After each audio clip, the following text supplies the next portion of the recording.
Welcome to the Gooder Podcast, where we talk with powerhouse women in CPG about their journeys to success.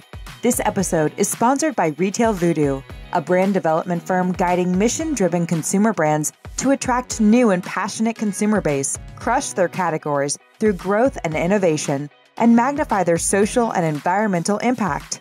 If your brand is in need of brand positioning, package design, or marketing activation, we are here to help. You can find more information at www.retail-voodoo.com. Hi, Diana Freik here. I'm the host of the Gooder Podcast, where I get to talk with the powerhouse women in the food, beverage, and wellness categories about their journeys to success and their insights on the industry. Thanks for joining today. Hey, real quick, this episode is brought to you by Retail Voodoo. Retail Voodoo is a brand development firm. Our clients include Starbucks, Kind, REI, PepsiCo, Hi-Key, and many other market leaders. We provide strategic brand and design services for leading brands in the food, wellness, beverage, and fitness industry. If your goal is to increase market share, drive growth, or disrupt the marketplace with new and innovative ideas, give us a call and let's talk. You can find out more about our services, can learn more about me at retail-voodoo.com. That's VOODOO.com, or email me at info@retail-voodoo.com. Okay. Well, today, this is going to be super fun, guys. Okay. Today we get to meet Andrea Heuston, who's the founder and CEO of Artitudes, a communication firm that focuses on content and design development, as well as speaker coaching for business leaders nationwide.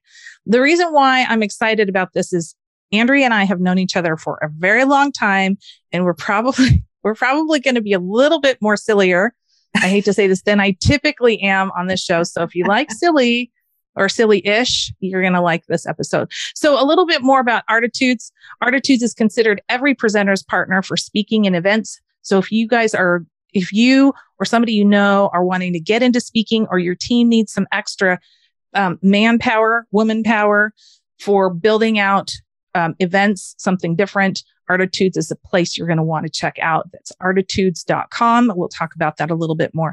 A little bit more on Andrea. In 2020, after doing Artitudes for a while, she decided to start her own podcast, the Lead Like a Woman Show, where she focuses on empowering women to empower others through topical discussions. She's passionate about helping to close the gender gap for women in business.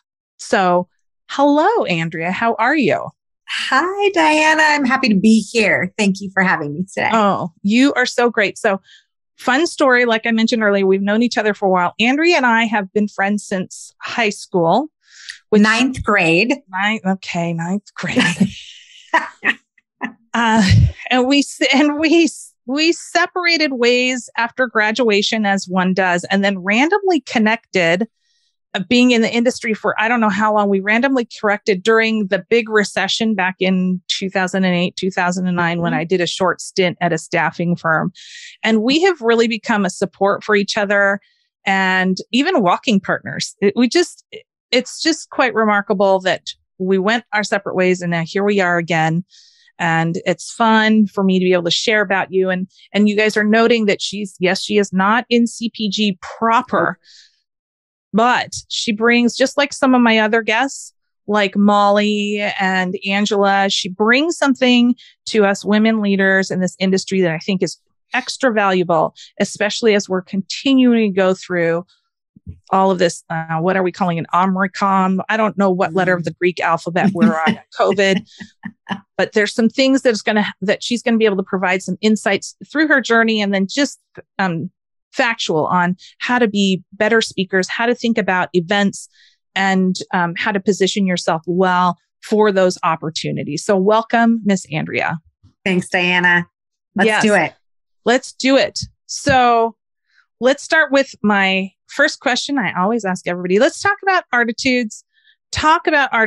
Why does Artitudes exist? Why do people love and work with Artitudes? So Artitudes exists because speakers need help. And speakers need help even when they don't know they need help. Now I'll rewind a little bit. I was working for an engineering firm back in the 80s. Yes, I'm old.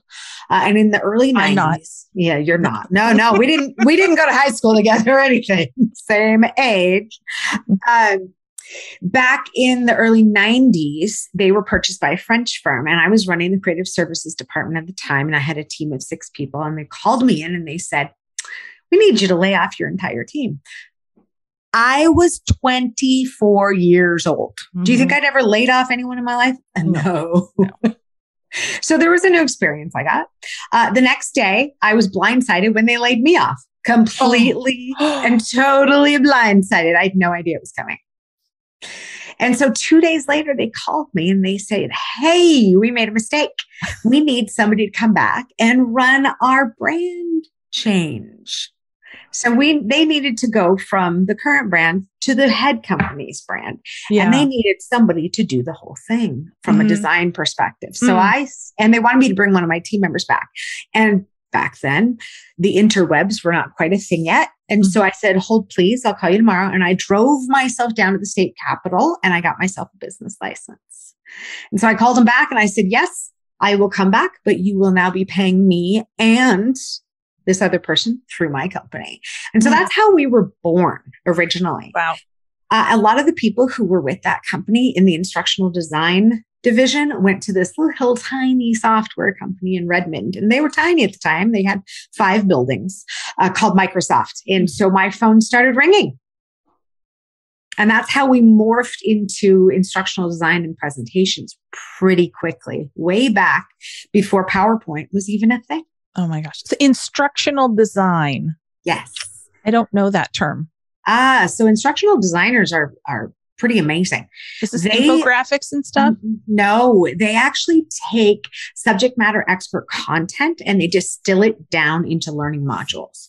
So for that engineering firm, everyone had to learn about electrical engineering and the things that we did in the power grid. But for Microsoft, it was all about their software programs. Gotcha. So my first gig with Microsoft as a vendor was with Microsoft University that really no longer exists. But it was creating training courses and the design of them. Wow. Okay. So lots of content and making it digestible. Yes. So that people can understand and move forward with what they need to know. Instructional designers are still pretty revered out there. Yeah. And whenever I come across one who needs my help, I always feel honored to help. Yeah. So that's a ways away now. I know that, now even Retail Voodoo has engaged with Artitudes in some of the more complicated, I guess I don't know, what do you call it now? It's not instructional. What do you guys call it? Instructional? So we do instructional stuff, but really it's presentations. So we do pitches for companies. Okay. And a lot of that has to do with pitching one-on-one in a sales pitch all the way to getting VC capital. But we also do high-level presentations like sales presentations, marketing presentations for audiences of 50,000 people. Yeah. So you're working with C-suite, you're working with just business leaders in general with information and presentations. And when you are creating the assets, the content and the assets, are you working in tandem with the speaker? Do you find that most of the time the speakers are working directly with you? Or is it only on occasion when you have a speaker that says, "I need some help understanding how to work with this content"? It really depends on who we're working with. Gotcha. For some of our bigger corporate clients in the C-suite, we will work with a few of them directly one-on-one because they like to own their messaging. For others, they have a chief of staff or a speaker communications person that we work with. That makes sense. Okay. We're going to talk a little bit more about that in just a second, but I do want to talk about this lead like a woman component, right? So you started Lead Like a Woman. Those of you that are YouTubing it right now can see this backdrop that Andrea has going on. Talk about where Lead Like a Woman came from. Why did you need to birth that? And how does it relate to Artitudes? Well, it relates in some ways, but I'll tell you how I birthed it first and we'll get to that. I grew up in a family where men were revered and women were not. And as a general rule, it's not a diss against my parents. They were from a different generation. In fact, they weren't baby boomers. They were older than that. And so really it was about the male who was the provider, and the women were meant to stay home and keep the home fires burning. Gotcha. And for me, who was born with a really strong personality, I think that's what I've been called a few times in my lifetime. I don't know that one. No, not at all. It didn't work for me. And I went into, like I said, corporate America in the 80s. In fact, my first job was in 1988 as a technical illustrator in corporate America. And I realized pretty quickly that men were more important than women in that arena. And the women who made it were ball busters to some degree. And I don't believe you have to be that way. So many years later, 30 years later plus, I believe that women can lead like themselves and garner the respect that is due them, but also lead in such a way that they nurture and bring other people along and elevate them along the way. So that's where the need came from. I saw a need that women didn't believe in their own voices always, and mostly of our generation, and maybe a little older. The younger generation, as I've been interviewing them and learning more about them, they believe they can be anything they want. Isn't that the truth? Yeah. Yes, which is amazing to me. Yeah. So that's how the Lead Like a Woman podcast was born, and some of the other work that I'm doing. Now, fitting it in with Artitudes, I do a lot of speaker coaching, and I have done for many, many years, but we've just never put an offering around it. So we recently created an offering around speaker coaching, and I will coach anyone really who needs speaker coaching that works within our framework. But really, I am passionate about helping to elevate female voices. In fact, I just landed a project with a large company in the Seattle area, a Fortune 500, coaching their female executives on leadership on how to communicate better and how to speak in front of a crowd. Yeah. It's so interesting that you talk about that, because now I worked at a very large insurance company in the 90s. And I worked in the executive suite. I went from a file clerk of microfiche, if anybody remembers that. Call me and I'll send you $5 in the mail. It's just I feel like it ages me and then not, because it wasn't that long ago, but this is before computers. We had dummy terminals, which, the whole thing. And I magically got the job working with what I will conservatively say are the smartest people on the planet. No disrespect to programmers, but I ended up working with the C-suite of the actuarial department. So I ended up working with the CEO, the VP of actuarial sciences. Like, these people, basically, if you're not familiar with what actuaries do, they're the ones that kind of figure out how much money do you need to collect and invest at what kind of rate for what period of time in order for somebody to have an insurance policy and for the company to make money. So they literally are making math. Wow. The rules of the math based off of investment projections and all of that sort of thing. And here I am sitting in the C-suite, and all the women that were at a director level or VP level looked and acted very much like their male counterparts. Yes. They had feminine qualities to them ish. Now, this was in the 90s. Yep. What I'm seeing now, and kind of to your point, like the younger women that I'm interviewing for my podcast, the ones that are the younger millennials, and I interviewed I think one Gen Z, because, they're still on the young side. Yeah. They behave as though the world is their oyster. Now, I'm seeing a delineation like right around the age of 30 and up. The older millennials still have some of that legacy baggage that some of us Xers still have, and definitely some of the boomers have. Oh, yeah. And so it's very interesting that you say that you're seeing this kind of younger generation, because I'm seeing that too, but it's definitely on the younger side. I thought for sure it would be millennials, but there's a lot of baggage with the millennials. I'm not quite sure what that is. It could have been because of the recession. And there's a lot of pragmatism there, but I think for sure this younger, probably because Gen Xers had children, many of us had children younger. And so our Gen Zs kind of have our, a little bit more of our FU kind of mentality, and with a lot more or a lot less boundaries. I don't know how you see it. I see it about the same as you. However, a lot of the millennials were born to boomers, not just Gen Xers, because a lot of boomers and the later boomers had a family and then they divorced and remarried and had more kids. Oh, yeah. And so they split the generations between Gen X and Gen Z or millennials. Yeah. Absolutely. Interesting. Yep.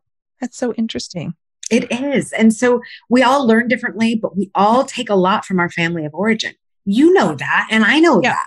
Yeah. Our family of origin had great influence on who we are today.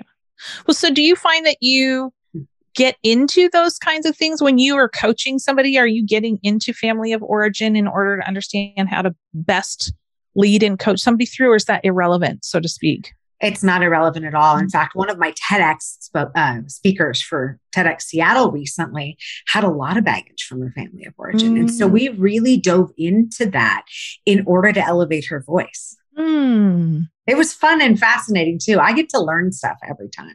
Well, yeah, right? That's just what we do. Well, let's talk a little bit now. We talked about TEDx for just a moment. Let's just talk about what's happening trend-wise when it comes to events. And you have been involved in of all kinds, public, corporate, smaller events, larger events. In your mind, how have events shifted from a content standpoint? Functionally, we're more online, or we've got these hybrid models, but from a content standpoint, are we seeing things shifting? Oh, yes. Oh, my goodness. Yes. Especially for hybrid and virtual events. You have to shift your content or else you'll lose your audience. And we coach our speakers on that, because what used to work with a talking head and a bunch of visuals and sometimes, some talent on stage isn't working anymore. In order to engage an audience that has a phone nearby, an email running in the background, potentially a dog barking at the door, kids that are eating lunch, any of that stuff, all of that is taking away from our focus. And so if you can't keep your audience focused, you've lost them right away. So there are ways of doing that. And a lot of ways we do that now with hybrid events and with virtual events, especially, is audience interaction. So we bring them into the conversation early and often, because then they feel obviously like they're important, because they are, but they also feel like it's a conversation and not just somebody sending information to them. It makes a big difference in what the audiences retain and what they actually do. What is actionable from that talk and what will they do with it? So polls and chats, or polls, chats, but also even if you have a big audience and you can plant some things. So hybrid events, we've done that before. We brought in a speaker for one of my favorite hybrid events last year, and we're doing it again this year. But the speaker preloaded some of the audience. So he knew some of the audience members and he knew facts about them. So he would call them out like, "Hey, Jim, I hear you have a pair of cowboy boots you've had for 25 years. That's literally one of the lines that came out of that. But Jim then was like, "Hey, wait, that's me." And so the chat blows up. And they have their own set of chat. And I'm not talking Zoom. I'm talking some of the platforms that we use out there. Yeah. Interesting. Hybrid events. Yeah. Interesting. And so then the planning of this, it seems like it's like the planning is a little bit more robust, maybe, or maybe there's different, I don't know. Is the planning more robust, or is there just different? Is it just different? For us, for my company, for Artitudes, and for me, it's more robust.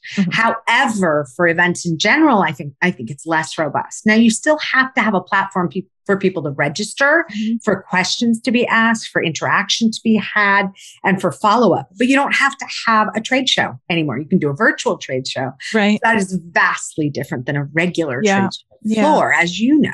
Yeah. So for us, there's more, because we have to prep the speakers in a very different way. Gotcha. Visuals that are on a small screen have to be very different than visuals that are on a four-story jumbo screen.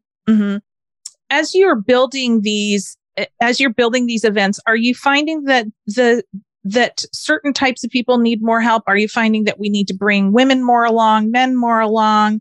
Or do you find that certain types of people, depending on where they are in the org, tend to lean into this different kind of structure?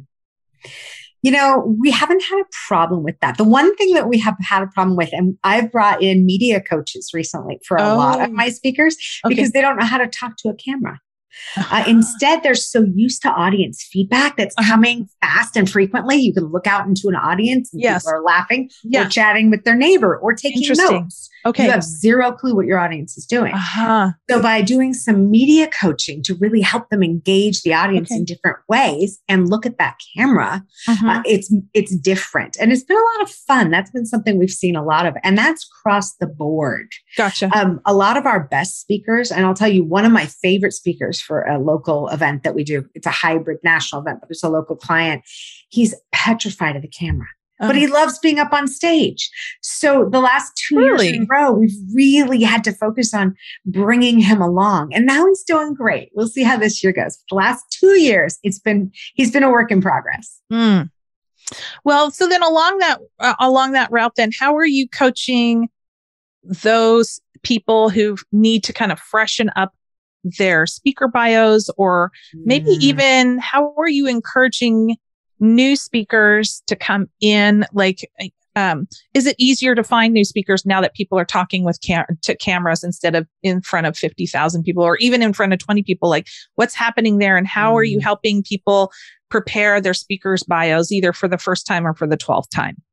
So for the first part of your question, I don't think it's that easy. People think they can speak really well, but then they're still nervous about an audience. It doesn't matter if they see it or not. So I don't find a huge difference. I find some people are better at it than others, but I don't find it hard to find people or easy to find people. It really is. A lot of speaking is about, you're going to speak on this topic, especially in corporate America, rather than me, can I speak? We don't get as much of that. Okay. But as for speaker bios, short and sweet. And I have to tell you, they used to be a lot longer because you put them in a program where people could sit and thumb through them. It's not always the case. If it's in an online platform, which most of it is these days, you need to be a paragraph or less. Because if you scroll past that center line, nobody's going to read that stuff. Really? Okay. Short attention span. The social media has really changed the way we ingest content. Wow. Not just that, Diana. It's also the hybrid and the virtual event space. Yeah. It really is. So digesting content in such a way that there are other things happening all around you and other distractions all the time. It's different. Interesting. Okay. Lots on that. So this is clearly a passion of yours, and definitely an area that seems like a lot of people can continue to use coaching on. I know that absolutely. I'm getting some coaching myself through my schooling, but it seems like that this will probably be kind of like being an athlete. It's something that you have to practice and keep working on that muscle in order to feel comfortable, just hop on screen or on stage. Absolutely. And it is a muscle that has to be worked on, because if you don't, you can forget some of the things you're doing. Yeah. It's easy these days too. Yeah. Oh, Andrea, this is so fun. Yeah. I know we could talk for about 45 minutes on a single topic, but we could probably talk for about 3 hours on a single topic. We've done that before, but we have. Yeah. I'm really enjoying this, but we do need to wrap it up. There's a couple of questions I like to ask everybody. And the first one is, I love it when a guest shares what I call a happy hour quote or happy hour tidbit, something that you could take to the office or with your friends over happy hour and share. Do you have anything interesting that you can share with our audience about our industry or anything at all that you just find interesting?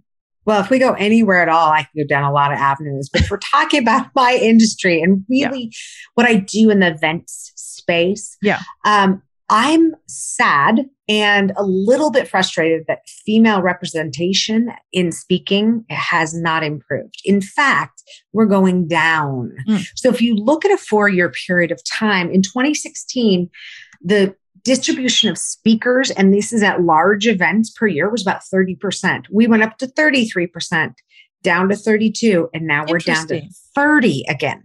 So I know that's hovering, but at every little percentage point helps.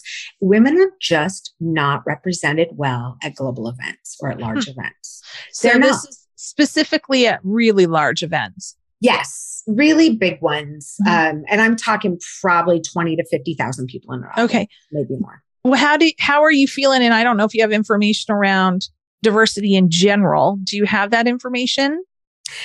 No, not a whole lot. There's not a whole lot out there, and I wish there was. Yeah. Okay. So lots of areas of improvement there. Sounds like providing opportunities. Yeah. Well, on that note, are there any women leaders or rising stars out in the industry that you would like to elevate or just simply admire for the work that they're doing right now? And if so, who are they and why? Wow, there's so many amazing female leaders out there that I can think of. And I have to tell you in the speaking circuit, and this sounds like it's a gimme of an answer, but Michelle Obama and Brene Brown really float my boat. Those are two that they have a voice and they're using it for good. And I'm not talking politically. I am speaking about using it to help elevate other people in such a way that it's actionable. And I believe that both of them are. Yeah. I'm trying to study them and I think so much of what makes them so awesome to listen to is the ease and the comfort of anytime you see them or watch them, it almost feels like they're not talking at you or presenting to you. I feel like it's a dialogue, even if it is on a screen or in a stadium. Absolutely. Yeah. I think a lot about Brene Brown's entire speech about being in the arena. And this is from one of her very first speeches. It was a TEDx that she did in Houston, and it went viral overnight, and it freaked her out. But it was the impetus to start everything that she did. Really? Yeah. And if you haven't read it, it's just a passage you can read that Theodore Roosevelt wrote about being in the stadium. And it's about shame, but it makes you understand, that feeling when you get in front of people like, I'm not good enough. Yeah. It makes you understand where that comes from. And it was a turning point in my life when I read that. And I go back to it fairly frequently. Okay. I'm going to take a look at that. Is that Brene Brown pulled that from Theodore Roosevelt? Yes. So she uses the quote. Gotcha. But if you look for Brene Brown in the stadium, you'll find it. Okay. It's online. Wonderful. Oh my goodness. Well, Andrea, I always have fun chatting with you. I really want to remind everybody, we've been talking with Miss Andrea Heuston from Artitudes. Andrea, if people wanted to learn more about you, Artitudes, or Lead Like a Woman, where can they do that? Well, the best place to go is andreaheuston.com. And it's Heuston. And you can get to all the other places. But I have a very large voice on LinkedIn as well. And I'm always happy to answer any inquiries I get there, or any messages. And that's just Andrea Heuston. Awesome. Thank you so much. I just always love our time together. And I'm thankful that you are willing to come and talk to our audience today. And if anybody is interested in kind of taking their event to the next level, just need some outside thinking, or speakers want to do something different, Andrea and her team can take really great care of you. I am going to thank you, Miss Andrea, for your time today. Thank you, everybody, for listening, and we'll catch you all the next time. Thanks, Diana.